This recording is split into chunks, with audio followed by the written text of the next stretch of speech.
आज की कहानी का शीर्षक है ईश्वर की कृपा। इस संबंध में एक कहानी आप लोगों से कहनी है।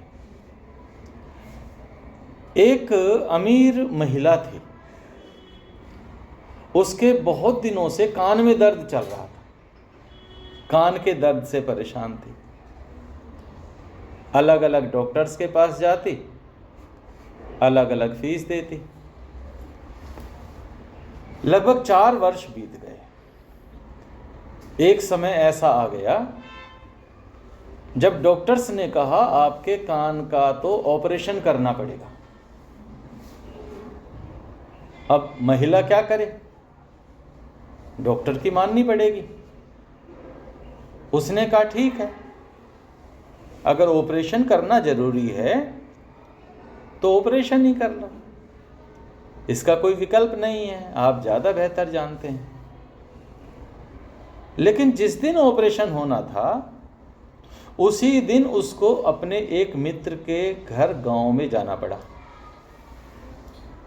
गांव में तो चली गई, लेकिन उसके कान में फिर दर्द शुरू हुआ।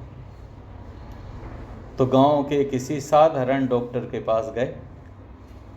डॉक्टर साहब, कान में दर्द है, क्या कीजिएगा? डॉक्टर ने कहा कोई बात नहीं, घबराने जैसी कोई बात नहीं, ये अभी ठीक हो जाएगा, बस 2 मिनट लगेंगे। महिला हैरानी में थी। जिस ट्रीटमेंट को मैं पिछले 4 वर्ष से करा रही हूं, ऑपरेशन की नौबत आ रखी है, और ये साधारण सा गांव का डॉक्टर कहता है बस 2-3 मिनट में ठीक हो जाओगे। अमीर महिला को यकीन नहीं हुआ, लेकिन फिर भी क्या कर सकते थे, दर्द तो हो ही रहा था। जब डॉक्टर के पास बैठे तो डॉक्टर ने सभी कुछ देखने के बाद कहा कि तुम ऐसे करो, नाक पकड़ो और नाक पकड़ के मुंह फुलाओ, मुंह में श्वास भरो, मुंह में श्वास भरो और श्वास भर के अपने गालों को फुलाओ। 1 बार किया, 2 बार किया, 3 बार किया। महिला ने बार बार नाक पकड़ी और मुंह में हवा भरी और खूब प्रेशर से, लेकिन ऐसा करने से उसके कान की कोई सोई हुई नस जग गई और उस महिला को सुनना शुरू हो गया। अब वह महिला बड़ी हैरान कि जिसका ट्रीटमेंट मैं पिछले 4 वर्ष से करा रही थी, वह ट्रीटमेंट तो केवल नाक पकड़ के मुंह में हवा भरने से ही हो गया। बहुत खुश हुई वह महिला, इतनी खुश हुई कि वह वहां से उठी और सीधे दुकान पर गई। उसने 1 टोकरी फल खरीदे, 4 से 5 मिठाई के डब्बे खरीदे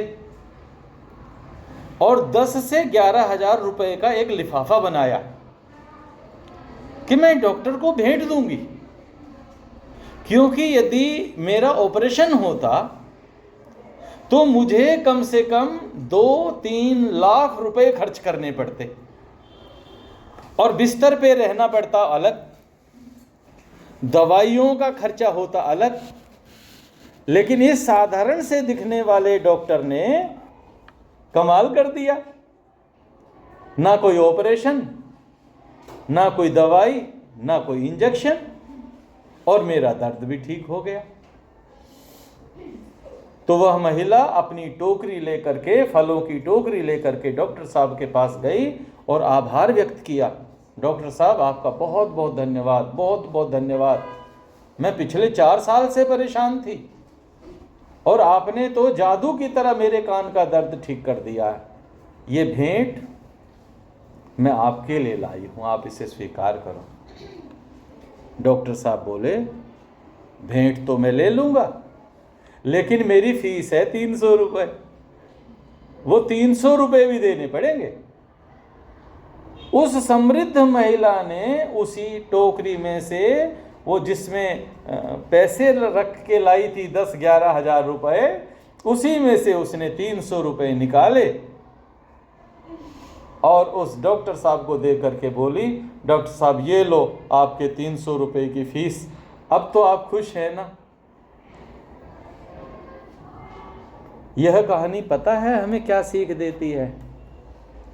भगवान पता नहीं हमें क्या देना चाहता है, भगवान पता नहीं हमें किस हाल में देखना चाहता है, भगवान ने पता नहीं हमें क्या क्या दिया हुआ है, और हम अटके रहते 300 रुपए पर। हम छोटी छोटी प्रार्थनाओं को लेके अटके रहते हैं। भगवान ने हमारे लिए बहुत कुछ बनाया है, बहुत कुछ दिया है, भगवान ने हमारे लिए बहुत कुछ सोचा हुआ है। भगवान जी हमारे लिए ये चाहते हैं, वो चाहते हैं, ये देना चाहते हैं, वो करना चाहते हैं, पर हम अपनी छोटी सोच के कारण छोटे ही बने रहते हैं। तो आज की कहानी इस बात को दर्शाती है कि हमें भगवान पर भरोसा रखना है, और भगवान ने जो हमारे लिए सोचा है वह किसी से कम नहीं सोचा है, उसका मूल्यांकन किसी से कम नहीं किया जा सकता।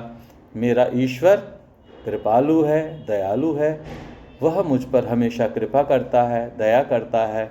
बस मुझे उसका एहसान मानना है और उसके गुणों का कीर्तन करना है, और जब कभी भी ईश्वर की चर्चा हो तो उसको ध्यान से सुनना है, मन से सुनना है। इसी में हम सभी का कल्याण है। आप सभी का धन्यवाद।